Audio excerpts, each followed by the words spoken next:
Martine Biron, Paul Journet, Michel Sauger, bonsoir. Bonsoir. Bonsoir. Ça fait 8 fois qu'on la montre, mais je vais vous la remontrer.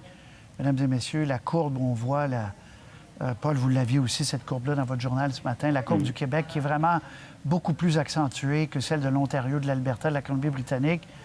Alors, à la toute fin, parce que j'ai posé de différentes façons la question au ministre, comment on explique ça, dans le fond? Et il parle de discipline collective des Québécois versus celle des Ontariens. On écoute, c'est un petit extrait, c'est très court, on revient.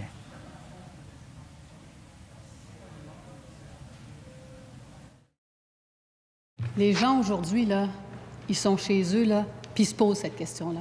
Comment on est arrivé là? Comment on est arrivé à être avec cette courbe-là? C'est ça qu'ils se posent comme question aujourd'hui. Les gens qui sont chez eux puis qui regardent la période de questions se demandent qu'est-ce que la chef du Parti libéral aurait fait de différent si ça avait été à notre place? Qu'est-ce qu'elle aurait fait de différent? Elle n'est pas capable de nous donner une idée, une suggestion, juste du chiolage.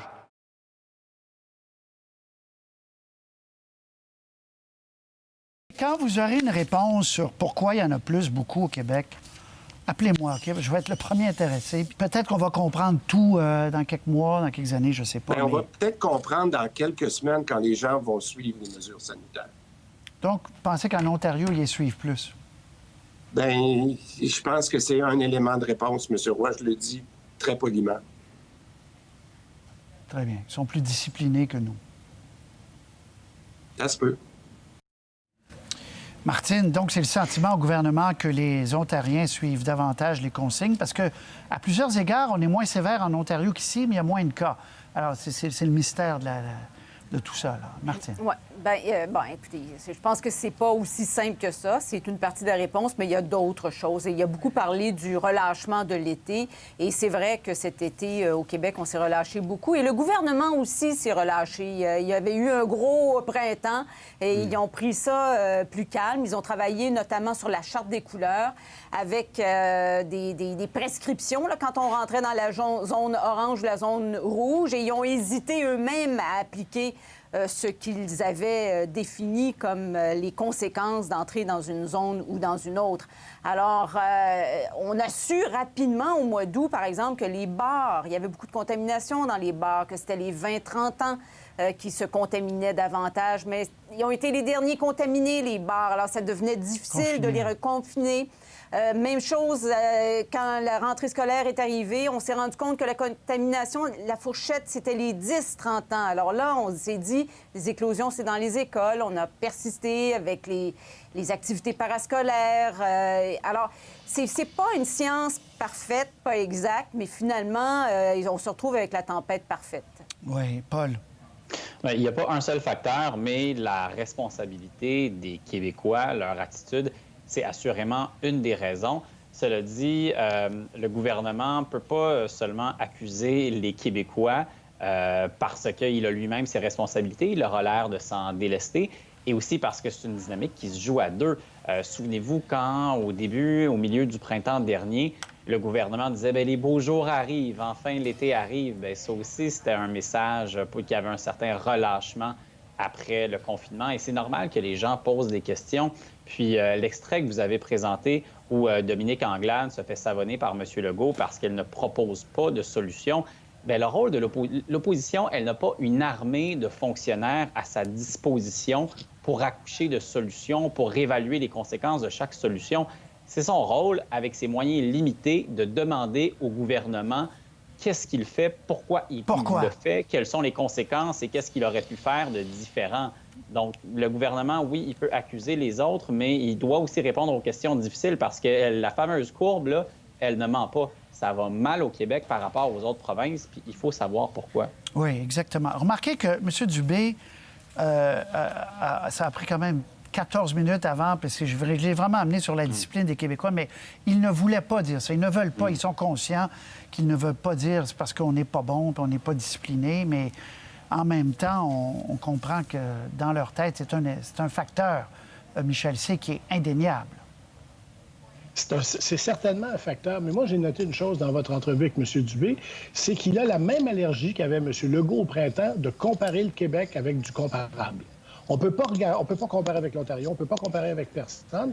Pourquoi? Oui, il faut comparer, voir quelles sont les meilleures pratiques, puis pourquoi ils s'en tirent mieux que nous. C'est la base de la gouvernance aussi. À un moment donné, aller adopter les meilleures pratiques d'ailleurs. Pourquoi nous, on est différents? Mais il y a une chose qui est assez différente, ça c'est assez évident, c'est les pénuries de personnel, puis la gestion du personnel dans notre système de santé. Il y a 800 postes d'infirmières libres dans la région de la capitale nationale, à Québec. 800, ça, c'est 800 personnes qui sont parties du système. Pas tout en même temps. Et c'est ça qui évidemment, fait peur. C'est ça qui leur fait peur. Et c'est ça qui... Si qui les leur fait peur, et c'est ça hospitalisations qui est se le mettent à problème. monter, ils se disent, on va Voilà. falloir délester, là, un terme froid qui veut mais c'est dire pas ne pas parce faire qu'on d'autres est des opérations. latins. Allez-y, Michel. Oui. Mais c'est pas parce qu'on est des latins, je veux dire. Tu sais, au centre, au CHSLD Heron, c'était pas des latins, puis la catastrophe est arrivée pareil. Là. C'est pas ça. Ça, c'est trop facile. On a quelque chose de différent dans le système de santé, puis c'est la gestion de personnel. Même les fax, il y en avait partout dans le système ou dans le reste du Canada. Mais comparons, allons chercher les meilleures méthodes ailleurs, ça vaut peut-être la peine, plutôt que de dire « Ah non, on peut jamais se comparer, nous autres, on est le Québec ».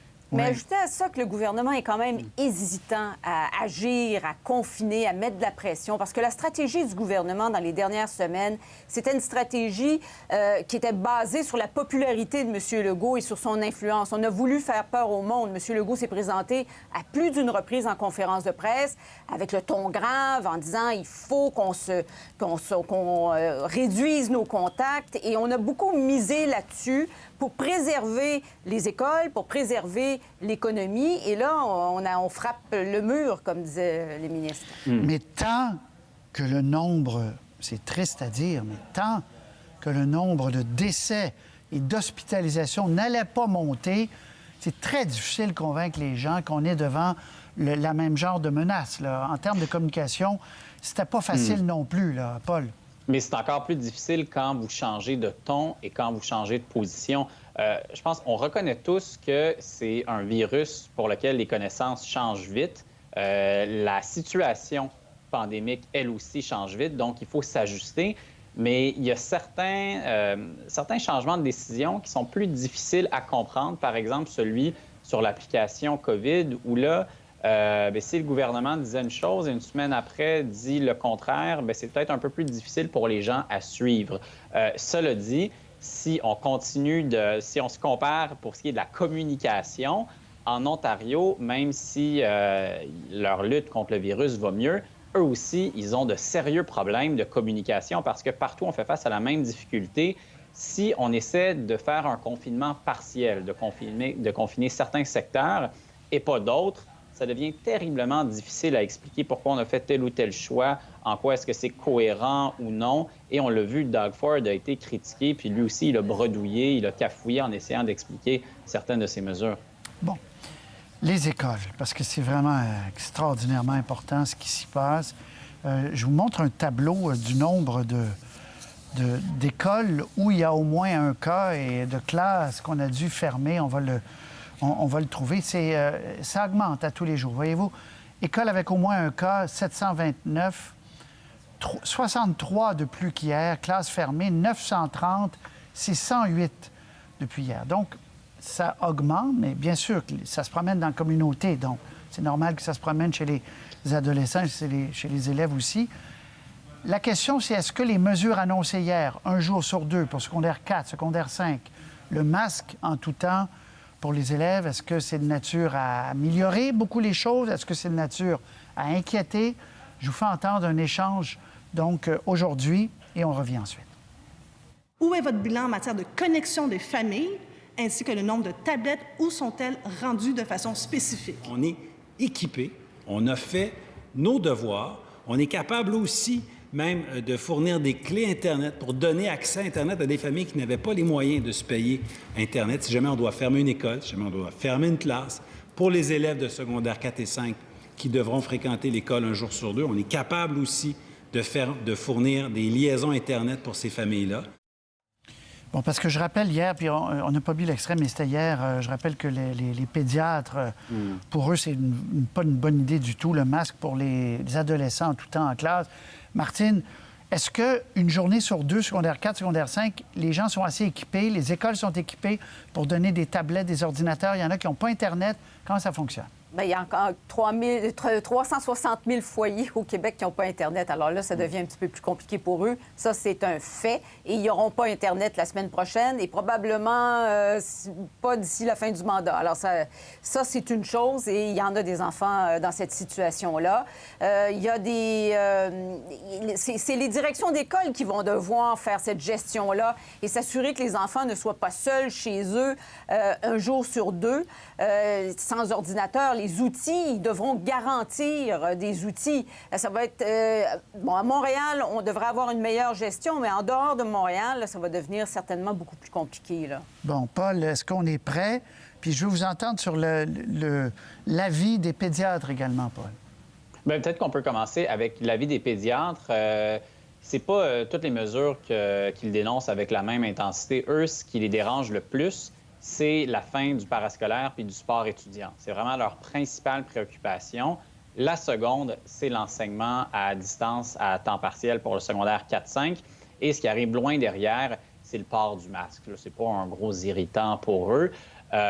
Pour ce qui est du parascolaire puis du sport, bien, c'est que souvent, c'est vraiment ce à quoi, particulièrement les jeunes garçons qui sont plus à risque de décrocher, s'accrochent pour finir. Et ce qui explique beaucoup leur inquiétude, c'est qu'eux, ils ne pensent pas que ça va durer seulement un mois. Ils pensent que les mauvaises nouvelles vont se poursuivre et que l'interdiction, qui est censée être temporaire, va se prolonger.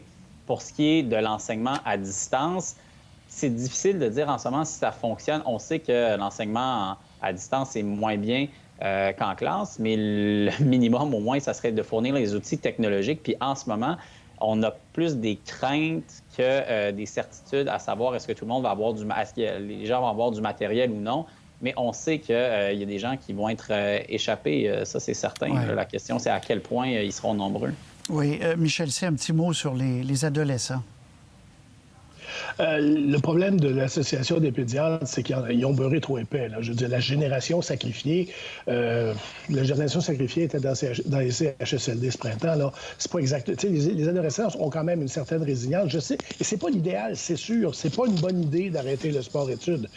Sauf que est-ce qu'on a quelque chose de plus qui peut le remplacer dans une situation de pandémie où la pratique du sport, par exemple, pourrait être un foyer de contagion.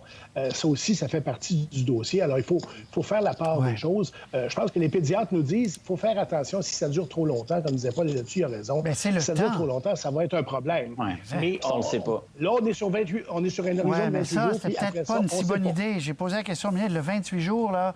Parce que ça marche une fois, le 28 jours, mais si tu demandes aux gens de ne pas prendre de l'alcool en mars, on dit, bien là, on le fait en février. En tout cas, on se quitte sur... C'est pas pareil, ça, Patrice.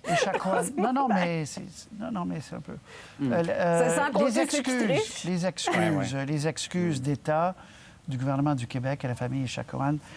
Martine, on va d'abord réécouter, c'est très court, et on revient ensuite. Le service public québécois a failli à son devoir envers Mme Echaquan. L'État a le devoir d'offrir la même dignité, le même respect à tout le monde, peu importe son origine, peu importe son sexe, peu importe la couleur de sa peau. Tout le monde a le droit au respect. Donc, aujourd'hui, je veux, au nom de l'État québécois, offrir mes excuses à la famille, aux proches et à la communauté de Joyce Echaquan. Les excuses que présente aujourd'hui le premier ministre au nom de l'ensemble des Québécoises et des Québécois sont nécessaires. Elles sont nécessaires pour exprimer une fois de plus notre rejet le plus complet du racisme systémique que subissent les Autochtones. Parce que oui, le racisme systémique existe. Parce que oui, les solutions existent. Parce que si je refuse que le racisme systémique existe, c'est pas parce que je dis que les Québécois sont racistes. Ben non. Nous devons reconnaître que nous avons failli, que Mme Echaquan a vécu l'inacceptable, l'odieux, et que la responsabilité de ce drame est collective, parce qu'elle n'est pas la seule. Le rapport de la Commission Vien le démontre à la lumière de nombreux témoignages. Tour de table, Michel C. D'abord, là-dessus. C'est assez étonnant de voir des politiciens faire toutes sortes de circonvolutions pour ne pas dire racisme systémique, alors que si c'est une responsabilité collective, ben, c'est ça que ça veut dire quelque part. Mais enfin, M. Legault a fait ce qu'il fallait faire, cela dit. Il fallait des excuses officielles et qu'elles ne tardent pas, que la communauté n'ait pas à les demander. Ça, c'est aussi important que de faire des excuses. Puis des ponts qui ont été rétablis, en tout cas en partie, Paul. Oui, en partie. Il y a eu plusieurs cas semblables à ça dans le rapport Vien, sauf que c'est des cas qui n'avaient pas été filmés puis qui n'avaient pas été mis sur Facebook. Donc, c'est nécessaire de s'excuser, mais quand même, c'est pas un précédent et ça risque de ne pas être le dernier. Malheureusement, on a fait des parallèles en disant que c'était un peu comme ce qui s'est passé aux États-Unis où un homme qui a été carrément tué par les policiers devant les caméras a réveillé à nouveau le mouvement Black Lives Matter. Il y a eu d'autres cas par la suite. Il y en avait eu avant. Donc, c'est pour ça que les excuses, c'est bien, mais c'est insuffisant. Il faut agir. Et la première chose à faire pour agir, c'est de reconnaître que ce n'est pas qu'un problème individuel de certaines personnes racistes, mais aussi un problème collectif. Appelez ça comme vous voulez. Racisme systémique, discrimination systémique, peu importe, il faut reconnaître qu'il y a une part culturelle, institutionnelle, dont la responsabilité est collective et incombe en partie au gouvernement. Qui dépasse l'addition du racisme que certains individus peuvent avoir. Martine, conclusion. Bien, le gouvernement reconnaît en coulisses que c'est long, là, les suites à donner au rapport Vien qui a été déposé il y a 1 an. Ce qui est arrivé à Joliette, quand même, M. Legault n'a pas tergiversé sur la question des excuses et il a choisi le jour des funérailles de Joyce Echaquan et ça fait partie de son narratif. On s'en reparle. Merci beaucoup à vous trois. Bonne fin de soirée. Au revoir. Merci. À la prochaine. Salut. Au revoir.